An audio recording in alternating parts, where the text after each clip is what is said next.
trash. It is something that we see every day. On the streets, in hallways, venues, arenas, it's everywhere. Landfills are starting to overtake the American landscape. The average American throws away 4.4 pounds of trash every day. That number may not seem like a lot, but that adds up to 728 tons of daily garbage, enough to fill 68,000 garbage trucks.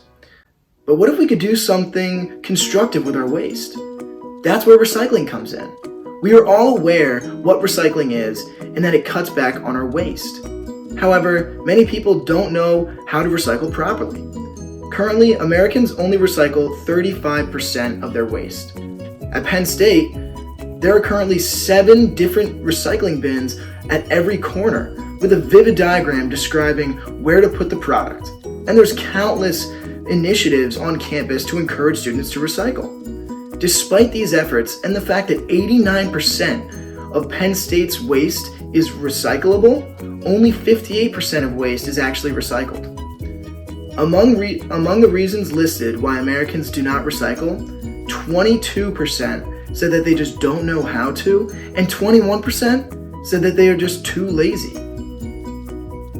Recycling conserves resources and energy, helps protect the environment, and saves businesses money. So how can we increase the amount of waste that is recycled in order to maximize the benefits? We propose Techcycle as a solution to improve recycling rates. Techcycle is a device which aims to help the Penn State community improve their recycling practices. Techcycle makes use of artificial intelligence to create a deep learning model to detect plastic, glass, and metal recyclables in real time. Users would step up to the device to take a picture of their trash, and the monitor would show which bin to recycle the waste in. This device would make recycling quick, easy, and accurate. By making recycling as straightforward and easy as possible, Techcycle will help America become a less wasteful society. Now I'll demonstrate our machine learning model that we used for Techcycle. So our neural network here needs to identify pictures of trash and tell us whether it's a plastic or a metal object, or in the future, even more categories. And the way we do that is with a convolutionary neural network. And what that means is that we have an input layer, so our images come in, and we process them so they become 128 by 128, and then we connect them with another layer of nodes and another layer of nodes, and these all have weights in between them. And there's some math that happens, and we optimize these values so that when we eventually connect them to the final 2 nodes, which are plastic and metal, which are 2 current categories, it gives us a probability for each, and we just choose the maximum of the 2. You decided to start with AWS, however we shifted away from this later as we were unable to actually get enough credit to keep using it. However, when we first started, we were using the S3 file system, so here we are loading the images that we uploaded and turning them into 128 by 128 images. We chose this size as it's more manageable for a neural network to handle 128 by 128 input instead of a 2000 by 3000 or something like that, a larger image, and it makes it more uniform so that if you take it with a less good camera like we were planning to with the Raspberry Pi, the input would still be consistent in that way.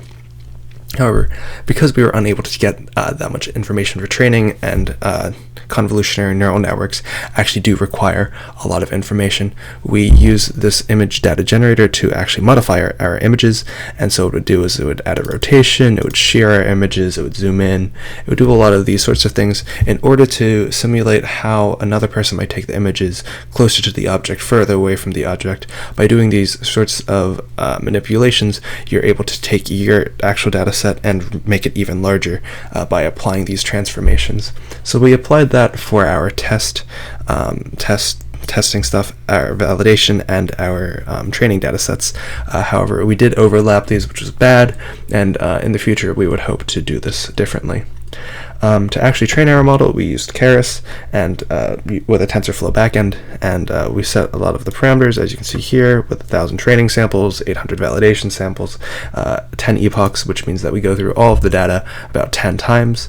Here you can see that we're actually creating our layers. We use a lot of relo activation in the middle, and we use the sigmoid activation for the final layer. Additionally, we use binary cross entropy as our loss function, as we only had 2 categories that we wanted to put things in. Here we actually trained our data, and we saved it over here.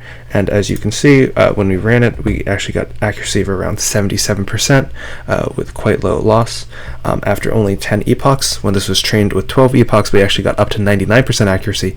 However, we were afraid that it overfits, so we actually did it again. And then below, you can see that we tried to test it manually to check that our model was actually working.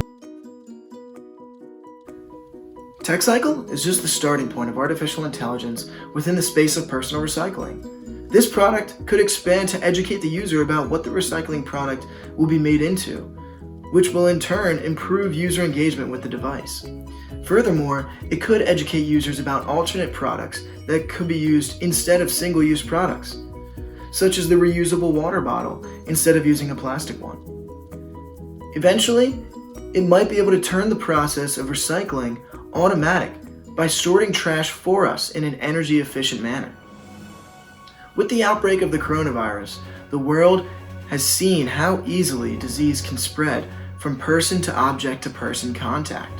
According to the New England Journal of Medicine, the coronavirus can survive on cardboard for up to 24 hours and on plastic for up to 3 days. By empowering the individual to manage their waste properly, Techcycle also reduces the amount of humans that must come in contact with a particular piece of trash. There is a vast developing field of AI at recycling centers and at the collection point of trash. However, these current technologies are costly and require heavy machinery that are hard to implement in vast areas. Techcycle will be the easy-to-implement, low-cost solution to be stationed at every trash can throughout the country.